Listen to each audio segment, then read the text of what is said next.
За энэ хуулийг бол үзэл баримтлалын хувьд бол дэмжиж байгаа. Үнэхээр энэ одоо хамтарсан засгийн газар улсын их хурлын одоо эрхэм зорилгоодын нэг бол бид нар яалтчгүй л одоо ард иргэдийнхаа эрх хэсгийг хамгаалах. Тэгэхээр минут секунд тутам өнөөдөр иргэд хохирж байна. Асар хэмжээний одоо доллар, асар хэмжээний мөнгө төгрөг гадагшаа урсж байна. Маш их хэмжээний хүмүүс одоо энэ мөрөөдөө тоглоомын энэ донтолтын асуудалд өртөж байна гэдэг асуудал бол бидний нэн тэргүүний шийдэх ёстой асуудал мөн. Тийм учраас энэ хуулийг бол маш яралтай цаашаа явуулж одоо батлуулах нь зүйтэй юм байна гэж ингэж үзэж байна.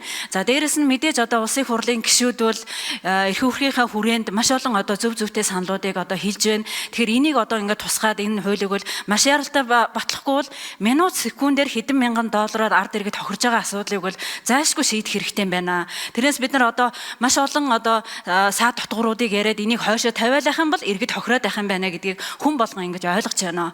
Тэгээд дээрэс нь мэдээж хараа энэ асуудал бол зөвхөн Монгол улсад байдаг асуудал биш. Бүхий л одоо дэлхийн улс орнууд энэ асуудлыг чинь одоо авч үзээд ард иргэдээ яаж хамгаалах уу, яаж хууль эрх зүйн орчныг бүрдүүлэх үү гэдэг тал дээр бол нэлээд олон зохицуултуудыг хийсэн байгаа. Тэгэхээр энийг маш сайн судалж үзээд энэ одоо хуулиа улам цаашаа одоо чамбааруулаад яарахлаа батлах нь зүйтэй юм байна гэж үзэж байна.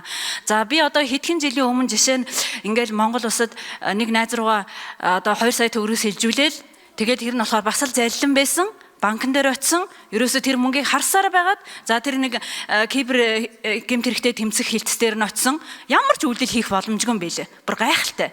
Гэтэл Австрали улсад яадгүй гэхээр хүн рүү шилжүүлсэн мөнгө за уучлаарай би одоо энэ мөнгийг шилжүүлэхгүй гэхэд тэр банк цаашаа шилжүүлдэггүй. Тэгэж хүнийхээ эрхийг хамгаалдаг. Гэтэл Монгол улсад үгүй. Бүр харсаар яж байгаа л тэр мөнгийг ингээл цаашаа явуулчихдаг юм бэл.